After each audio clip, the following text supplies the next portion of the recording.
오늘 우리에게 주신 하나님의 말씀은 역대하 35장 1절부터 19절까지의 말씀입니다.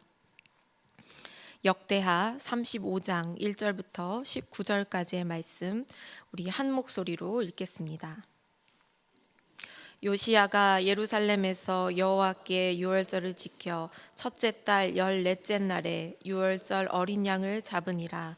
왕이 제사장들에게 그들의 직분을 맡기고 격려하여 여호와의 전에서 직무를 수행하게 하고, 또 여호와 앞에 구별되어서 온 이스라엘을 가르치는 레위 사람에게 이르되, 거룩한 궤를 이스라엘 왕 다윗의 아들 솔로몬이 건축한 전 가운데 두고 다시는 너희 어깨에 매지 말고 마땅히 너희의 하나님 여호와와 그의 백성 이스라엘을 섬길 것이라.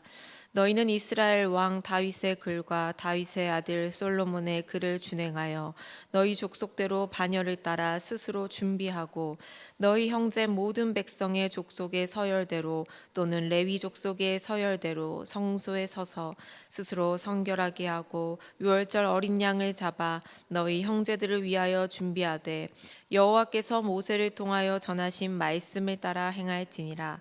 요시야가 그 모인 모든 일을 위하여 백성들에게 자기의 소유 양떼 중에서 어린 양과 어린 염소 3만 마리와 수소 3천 마리를 내어 유월절 제물로 주매, 방백들도 즐거이 희생을 드려 제사장들과 레위 사람들에게 주었고, 하나님의 전을 주장하는 자 힐기야와 스가랴와 여히엘은 제사장들에게 양 2,600마리와 수소 300마리를 유월절 제물로 주었고, 또 레위 사람들의 우두머리들 곧 고나냐와 그의 형제 스마야와 느다넬과 또 하사랴와 여이엘과 요사밧은 양 5천 마리와 수소 500마리를 레위 사람들에게 유월절 제물로 주었더라. 이와 같이 섬길 일이 구비되매 왕의 명령을 따라 제사장들은 그들의 처소에 서고 레위 사람들은 그들의 반열대로 서고, 유월절 양을 잡으니 제사장들은 그들의 손에서 피를 받아 뿌리고, 또 레위 사람들은 잡은 짐승의 가죽을 벗기고 그 번제물을 옮겨 족속의 서열대로 모든 백성에게 나누어 모세의 책에 기록된 대로 여호와께 드리게 하고, 소도 그와 같이 하고, 이에 규례대로 유월절 양을 불에 굽고 그 나머지 성물은 솥과 가마와 냄비에 삶아 모든 백성들에게 속히 분배하고, 그 후에 자기와 제사장들을 위하여 준비하니, 아론의 자손 제사장들이 번제와 기름을 저녁까지 드리므로 레위 사람들이 자기와 아론의 자손 제사장들을 위하여 준비함이더라. 아삽의 자손 노래하는 자들은 다윗과 아삽과 헤만과 왕의 선견자 여두둔이 명령한 대로 자기 처소에 있고, 문지기들은 각 문에 있고 그 직무에서 떠날 것이 없었으니, 이는 그의 형제 레위 사람들이 그들을 위하여 준비하였음이더라. 이와 같이 당일에 여호와를 섬길 일이 다 준비되매 요시야 왕의 명령대로 유월절을 지키며 번제를 여호와의 제단에 드렸으며, 그때 모인 이스라엘 자손이 유월절을 지키고 이어서 무교절을 7일 동안 지켰으니, 선지자 사무엘 이후로 이스라엘 가운데서 유월절을 이같이 지키지 못하였고, 이스라엘 모든 왕들도 요시야가 제사장들과 레위 사람들과 모인 온 유다와 이스라엘 무리와 예루살렘 주민과 함께 지킨 것처럼은 유월절을 지키지 못하였더라. 요시야가 왕위에 있은 지 18째 해에 이 유월절을 지켰더라. 아멘. 우리는 계속해서 이 요시야의 종교 개혁에 대해 함께 묵상을 하고 있습니다. 일찍부터 하나님을 찾던 이 요시야는 성전을 수리하던 중에 하나님의 율법책을 발견하고, 또 그 속에 담긴 말씀을 듣고는 철저히 회개합니다. 그리고 온 백성들과 함께 다시금 하나님만 섬기겠노라 하고 하나님 앞에서 언약을 맺습니다. 이 언약 갱신 이후에 그는 이스라엘 자손에게 속한 모든 우상을 제거하지요. 그리고 오늘 말씀에서 기록하고 있듯이 그는 성전 직무를 정비하고 질서를 세우면서 온 백성이 율법에 따라 유월절을 지킬 수 있도록 독려하고 있습니다. 보시면 증조 할아버지인 이 히스기야가 단행했던 그 개혁보다 훨씬 더 체계적이고 또 제도적으로 이루어지고 있는 것을 볼 수 있습니다. 히스기야가 예배의 성결에 초점을 맞추었다면 이 요시야는 예배의 질서를 세우는데 더 공을 들이고 있습니다. 18절 말씀을 보시면 이 유월절을 전무후무한 사건이었다라고 기록하죠. 우리 같이 읽겠습니다. 선지자 사무엘 이후로 이스라엘 가운데서 유월절을 이같이 지키지 못하였고 이스라엘 모든 왕들도 요시야가 제사장들과 레위 사람들과 모인 온 유다와 이스라엘 무리와 예루살렘 주민과 함께 지킨 것처럼은 유월절을 지키지 못하였더라. 온 유다와 이스라엘 무리가 함께 유월절을 지켰는데 이것은 사무엘이 사사로 다스리던 그 시대부터 왕정 시대 전체를 통틀어서 가장 온전한 화합이었고 가장 온전하게 지킨 유월절이었다라고 지금 말씀에서 극찬을 하고 있습니다. 하나님께서 그 예배를 기쁘게 받으셨기 때문에 이렇게 기록하게 하시고 우리에게 지금까지 전해 내려오게 하신 것이겠죠. 오늘 이 말씀은 하나님께서 우리에게 정말 원하시는 예배가 어떤 모습인지에 대해서 우리에게 고민하게 합니다. 사실 우리는 예배가 너무나 익숙합니다. 자주 예배를 드리기 때문에 예배에 대한 어떤 긴장감이나 경각심이 다소 떨어질 때가 있습니다. 앞에 나와서 찬양을 하거나 인도를 하거나 혹은 마이크를 잡을 일이 있지 않는 이상 우리는 정말 편안한 마음으로 예배를 드리죠. 저도 성도님들처럼 이렇게 앉아서 예배 드릴 때가 가장 제 영혼이 평안한 것 같습니다.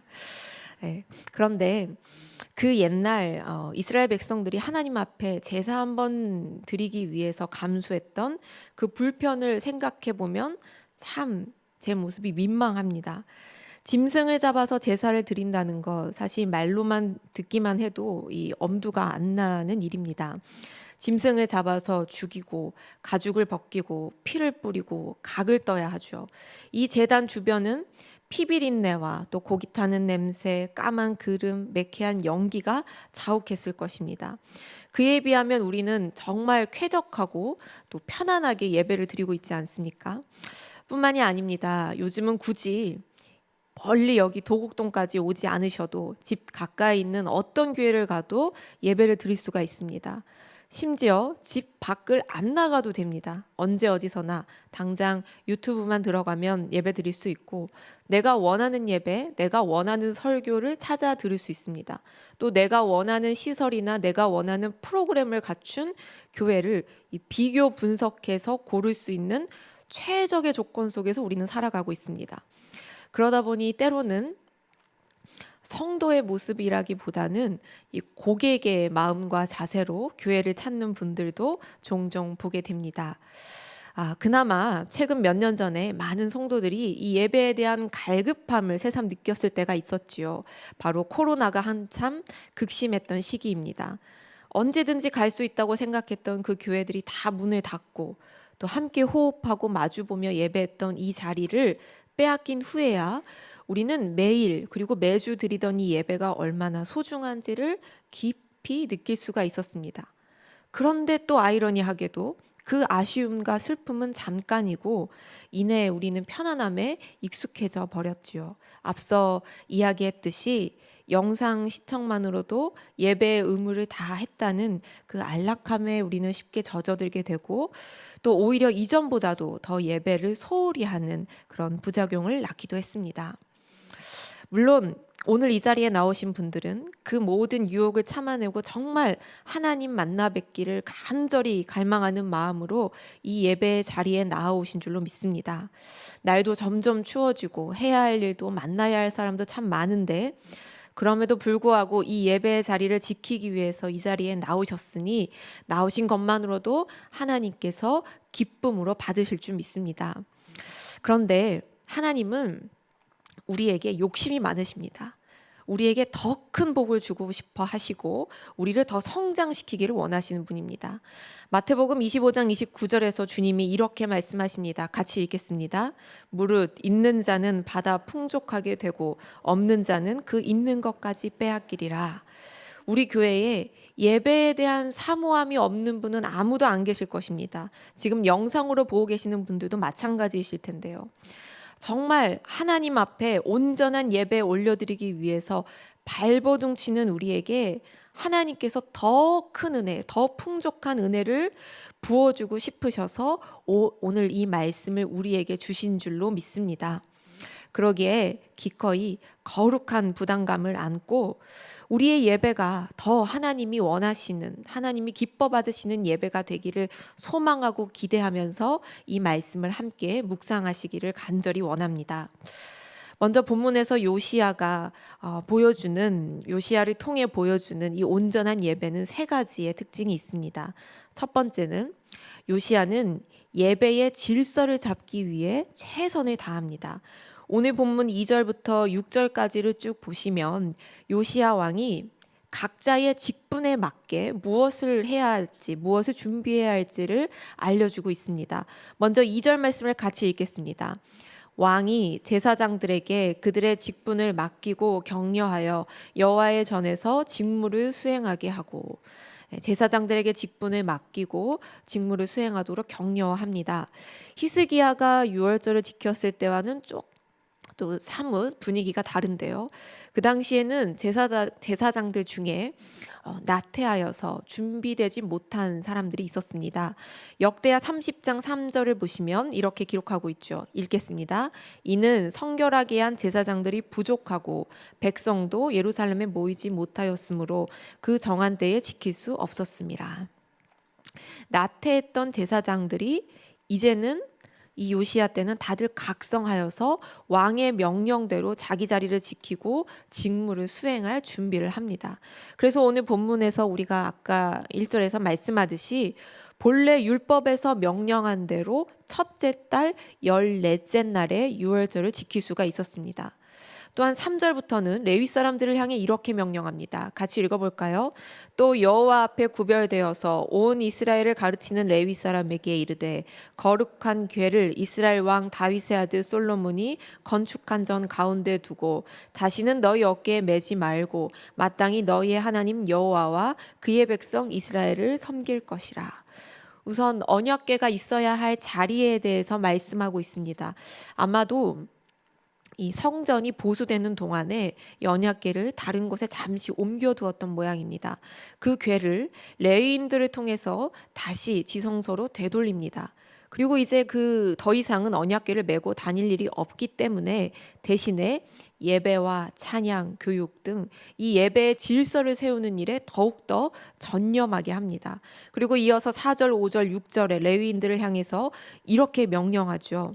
너희는 이스라엘 왕 다윗의 글과 다윗의 아들 솔로몬의 글을 준행하여 너희 족속대로 반열을 따라 스스로 준비하고 너희 형제 모든 백성의 족속의 서열대로 또는 레위 족속의 서열대로 성소에 서서 스스로 성결하게 하고 유월절 어린 양을 잡아 너희 형제들을 위하여 준비하되 여호와께서 모세를 통하여 전하신 말씀을 따라 행할지니라.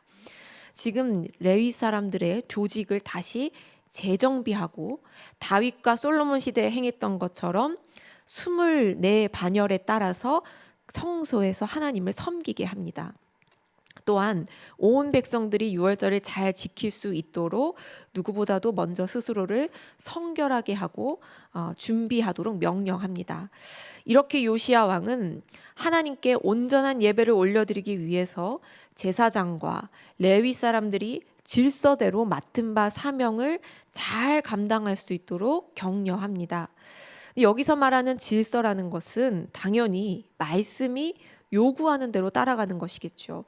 4절을 다시 보시면 다윗의 글과 다윗의 아들 솔로몬의 글을 준행하여, 그리고 즉 하나님께서 이 다윗과 솔로몬 두 왕을 통해서 예배의 틀을 세우고 질서를 세우신 것을 가리킵니다. 그 말씀에 따라서 예배를 세워갔다는 것이죠. 그리고 6절에 보시면 여호와께서 모세를 통하여 전하신 말씀에 따라, 즉 기록된 말씀 율법에 따라서 행하라고 명령합니다. 이처럼 제사장과 레위 사람들은 말씀에 따라서 각자의 본분을 지키고자 준비합니다. 그리고 11절에 드디어 유월절 양을 잡습니다. 11절부터 15절 말씀을 보실까요?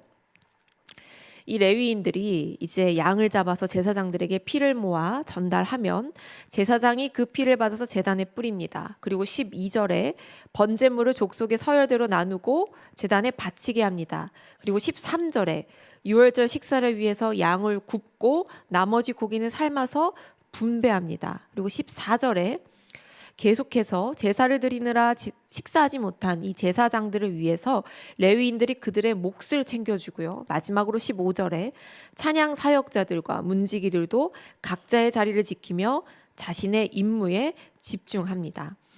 이처럼 요시야 왕은 먼저 지도자들의 질서를 잡아가는데 12절 말씀에서 기록하듯이 모세의 책에 기록된 대로, 그리고 13절에 규례대로, 그리고 15절에 다윗과 아삽과 헤만과 여두둔이 명령한 대로, 즉 말씀에 따라서 질서를 잡습니다. 여러분, 우리가 하나님 앞에 온전한 예배를 올려드리기 위해서는 이처럼 말씀에 기반해서 이 예배의 질서를 잘 세워가야 합니다. 근데 물론 가장 중요한 질서는 하나님과 우리의 질서입니다. 예배는 내가 주인이 아니라 하나님이 주인이시죠. 내가 받는 예배가 아니라 하나님께서 받으시는 예배가 되어야 합니다. 이 질서가 제대로 잡혀 있을 때 나머지 질서도 제대로 잡아갈 수가 있습니다. 하나님께서 주인이시기 때문에 당연히 우리는 하나님의 말씀을 준수하면서 예배해야 할 것입니다. 또한 찬양과 기도, 말씀, 봉헌, 교제, 그 어떤 순서도 우리는 허투루 다룰 수가 없습니다. 예배는 단순히 우리의 언변이나 예술적인 감각이나 정서적 감동만으로 채울 수 있는 것이 아닙니다. 한마디 한마디가 하나님께 올려드리는 제사의 일부분이고, 선율 하나하나가 다 주님께 올려드리는 향기이고, 또 말씀을 가지고 혹은 예물을 가지고 제단 앞에 나아가는 그 모든 발걸음 하나하나가 다 예배의 일부분입니다. 그러기에 우리는 정말 두렵고 떨리는 마음으로 이 예배를 준비하고 예배에 임해야 합니다. 또한 하나님께서는 주신 역할과 또 직분에 따라서 각자의 자리를 잘 지키기를 원하십니다. 말씀 맡은 자, 찬양하는 자, 가르치는 자, 봉사하는 자, 모든 자리가 하나님께서 세우신 자리이죠. 하나님이 이 요시야 왕을 통해 제사장과 레위인의 조직을 재정비하신 것처럼 오늘 하나님은 이 교회를 통해서 우리를 더욱 질서 있게 세워가시기를 원하십니다. 우리 교회의 머리도 주님이시고 우리 교구의 머리도 또 셀의 머리도 부서의 머리도 다 주님이십니다. 주님께서 그 조직 하나하나를 우리에게 임시로 맡겨주시고 살뜰하게 돌보고 함께 성장하라고 우리에게 직분을 허락해 주셨습니다. 그러니 오늘 나에게 주신 이 직분을 더욱 귀히 여기고 성실하게 맡은 자리를 지키시기를 간절히 바랍니다. 히스기야 시대 때보다 이 요시야 시대 때 더 제사장들과 레위인들이 규모 있게 질서 있게 유월절을 준비한 것처럼 우리 교회도 시간이 지나면 지날수록 한 분 한 분이 다 교회의 일꾼으로 세워지고 또 성실한 청지기로 세워지셔서 어제보다 오늘 더 나은 예배, 더 온전한 예배를 하나님 앞에 올려드릴 수 있기를 간절히 소망합니다. 두 번째로 우리가 온전한 예배를 올려드리기 위해서는 자원하는 마음으로 하나님 앞에 헌신해야 합니다. 오늘 본문 7절에서 9절까지의 말씀을 보시면 이 요시야 왕과 정치 지도자 그리고 종교 지도자들이 다 자원하는 마음으로 헌신합니다. 7절을 보시면 요시야가 먼저 백성들에게 어린 양 염소 3만 마리, 수소 3천 마리를 제물로 내어주죠. 그러자 8절에 방백들도 자기의 소유를 내어놓고 성전 지도자들 또한 제사장들과 레위인들에게 양 2,600마리와 수소 300마리를 제물로 줍니다. 그리고 9절에 레위 지파 지도자들도 양 5,000마리와 수소 500마리를 제물로 내어줍니다. 이같이 솔선수범하여서 자기의 것을 먼저 나누고 베푸는 모습이야말로 유월절 정신에 가장 합당한 모습입니다. 왜냐하면 하나님께서 먼저 우리에게 이렇게 은혜를 베풀어 주셨기 때문입니다.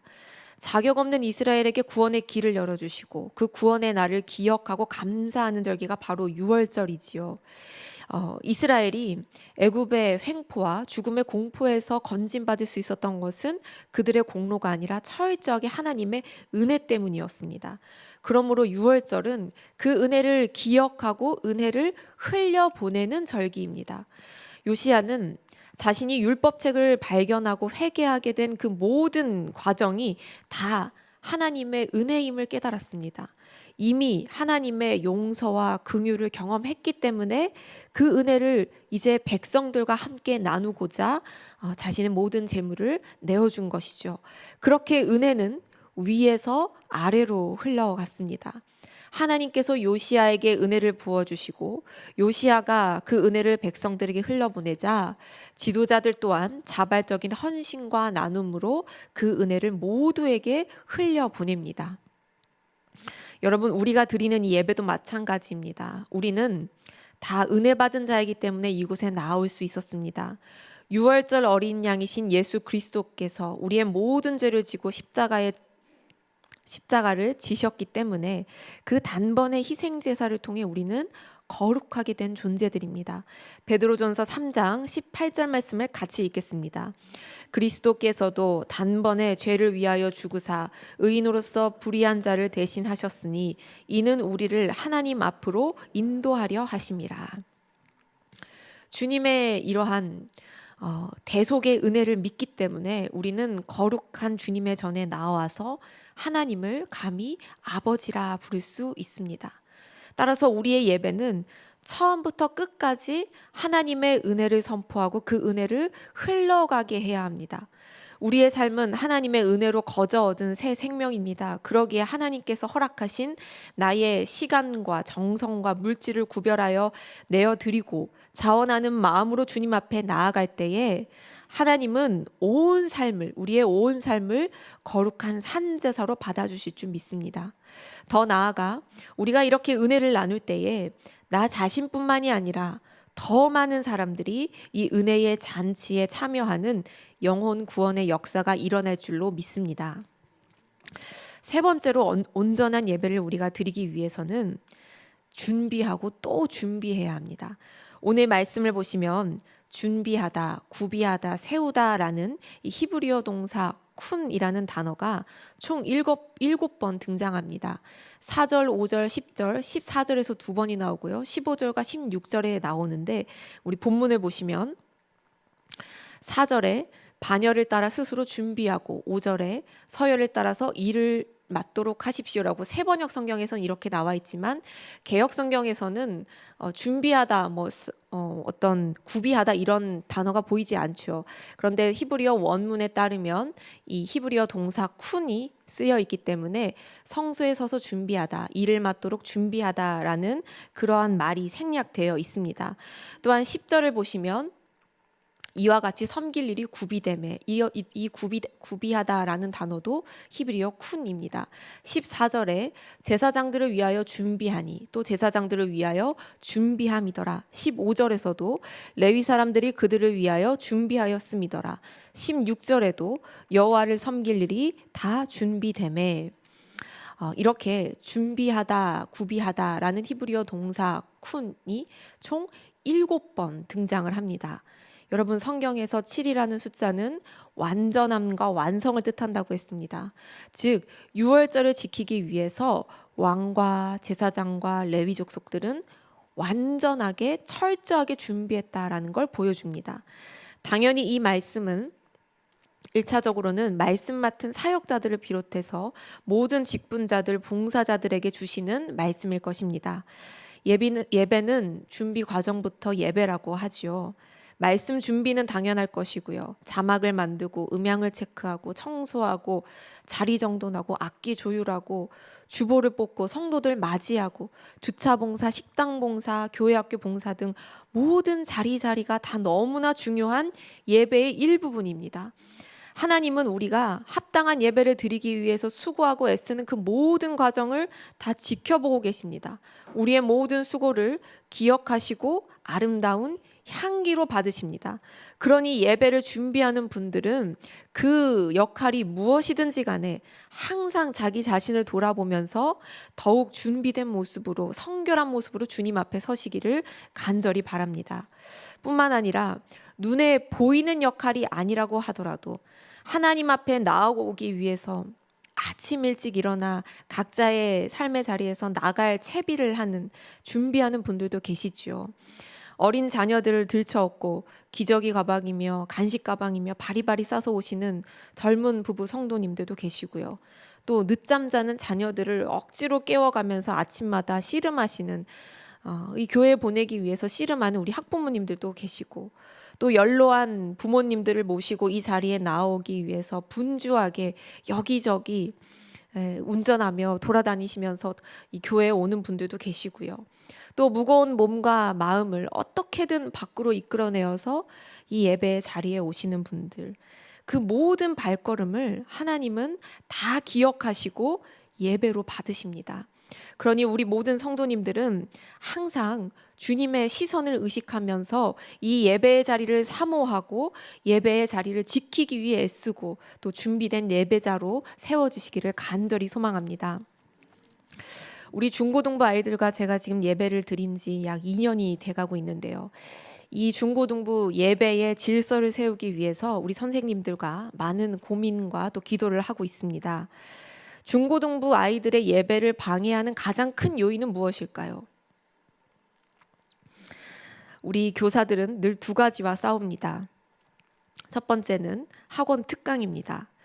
네, 학원에서 주일마다 꼭 특강, 보강을 잡습니다. 특히 시험 기간이 되면 한 달 전부터 아이들은 이 예배와 학원 특강 사이에서 선택을 해야 하는 그 선택의 기로에 서게 됩니다. 아이들 본인의 의지만으로 예배를 선택한다는 게 참 쉽지가 않겠죠. 두 번째는 바로 스마트폰입니다. 네, 어린 유아들에게는 애착 인형, 애착 이불 이런 게 있지 않습니까? 근데 우리 아이들에게는 스마트폰이 바로 애착 인형과도 같습니다. 없으면 분리불안을 느낍니다. 이 문제로 우리 교사들 사이에서도 의견이 좀 분분한데요. 스마트폰을 무조건 지금 당장 다 걷어버리자 하는 강경파와 아니다, 스마트폰을 붙잡고 있더라도 예배의 자리에 앉아있게 하는 것이 중요하지 않은가 하는 이 온건파로 나뉩니다. 담당 교역자로서 이 문제를 어떻게 해야 하는지 참 오랫동안 곤욕스러웠습니다. 우리 성도님들은 어떻게 생각하시는지요? 네. 이 아이가 시험에 든다 하더라도 엄격하게 스마트폰을 거두어 드리고 당장 예배의 질서를 바로 세우는 것이 좋을까요? 아니면 그래도 예배당에 발붙이도록 살살 달래고 꾸준히 권면해서 점진적으로 이 질서를 잡아가는 것이 좋을까요? 무엇이 말씀에 합당한 방법일까요? 오늘 본문에서 요시야는 온전한 예배를 하나님 앞에 올려드리기 위해 가장 먼저 제사장들과 레위 사람들을 철저하게 준비시켰습니다. 여러분, 아이들의 의지만으로 교육부서의 예배를 온전히 바로 세우기는 어렵습니다. 물론 교역자와 교사들이 바로 서는 것 너무나 중요합니다. 그런데 그것만으로도 부족합니다. 가정마다 하나님께서 세우신 믿음의 제사장, 우리 부모님들이 가장 먼저 예배자로 준비되셔야 하고 그 질서를 가정에서부터 함께 세워주셔야 합니다. 우리 엄마 아빠는 주의를 어떻게 지키나? 우리 엄마 아빠는 어떤 모습으로 예배에 임하시는가? 아이들은 그 모습을 다 기억하고 자연스럽게 닮아갑니다. 물론 지금 질풍노도의 시기를 보내고 있기 때문에 다소 시간이 좀 걸릴 수는 있습니다. 그러나 중요한 것은 하나님께서 우리의 그 모든 노력을 보고 계시고 기억하고 계시고 반드시 열매 맺게 하신다는 것입니다. 너무나 감사하게도 우리 중고등부에는 그래도 믿음의 이 신앙의 모범을 보여주시는 부모님들, 또 할머니, 할아버지로부터 대대로 그 신앙의 유산을 지켜가고 있는 믿음의 가정들이 참 많습니다. 그런데 우리가 그 신앙의 대가 끊기지 않으려면 여기서 만족할 수 없습니다. 더 철저하게 예배를 세워가야 합니다. 이를 위해서 신앙의 선배된 우리가 먼저, 우리 부모님들이 먼저, 어른들이 먼저 온전한 예배자로 세워지시기를 원합니다. 그리고 우리 중고등부뿐만이 아니라 모든 교육부서의 예배가 질서 있게 세워지고 또 교육부에 속한 모든 가정들이 온전한 예배 공동체로 세워질 수 있도록 계속해서 기도해 주시기를 간절히 부탁드립니다. 오늘 말씀을 통해 우리는 온전한 예배를 드리기 위한 세 가지의 방법을 함께 묵상했습니다. 첫 번째는 예배 질서를 세우는 것이라고 했습니다. 예배를 준비하는 자, 참여하는 자 모두가 각자의 자리에서 말씀을 따라 질서 있게 세워져야 하고, 무엇보다 예배를 받으시는 분, 예배의 주인은 하나님이시라는 사실을 항상 기억해야 합니다. 두 번째는 자발적인 헌신이 있어야 한다고 했습니다. 하나님의 은혜를 입은 우리가 그 은혜에 조금이나마 보답하기 위해서 기꺼이 시간과 정성과 물질을 내어드릴 때에 온 성도들에게 그 은혜가 흘러가게 되고 우리 예배가 더 은혜 충만한 예배가 될 줄로 믿습니다. 세 번째는 철저하게 각자가 다 준비해야 합니다. 하나님은 제사 드리는 그 순간에만 집중하시는 것이 아니라 제사를 준비하는 모든 과정과 수고를 기억하시고 기록하게 하셨습니다. 그러니 우리도 정말 온전한 예배 드리기 위해서 삶에서부터 준비된 예배자로 세워지시기를 원합니다. 오늘 하나님께서 이 말씀을 우리에게 주신 것은 우리 교회의 예배를 더 온전하게 세우시고 또 그만큼 더 큰 은혜 부어주시기 위함입니다. 요시야 왕이 온 백성들과 함께 이 예배의 질서를 세워간 것처럼 여러분도 각 가정에서부터 이 예배의 질서를 세워가시기를 바랍니다. 그러면 하나님께서 우리 인생 가운데 어그러지고 허물어진 모든 질서를 바로 잡아주실 줄로 믿습니다. 그러니 오늘 주신 말씀을 가슴에 품고 우리 자신부터 먼저 온전한 예배자로 세워지기 위해 몸부림치는 우리 모든 성도님들 되시길 간절히 소망합니다. 우리 이 시간에 말씀을 되새기면서 함께 찬양하려고 합니다. 아주 짧은 찬양, 임내라는 찬양인데요. 이 찬양의 가사를 보시면 아주 짧습니다. 이 찬양을 여러 번 묵상하려고 합니다. 우리 가사를 한번 같이 읽어볼까요? 우리 모두 예배하는 자 되어 온전히 영과 진리로 주를 예배하자. 주가 우리와 함께 영원히 함께 계시고 마르지 않는 샘물로 우리를 채우시리. 우리 모두 주님께서 명령하신 대로 정말 영과 진리로 주님을 예배하기를 원합니다. 그러면 주님께서 마르지 않는 샘물로 우리의 영혼을 채우시고 영생의 기쁨으로 우리를 채워주실 줄로 믿습니다. 이 시간 가사를 묵상하며 함께 찬양하시겠습니다.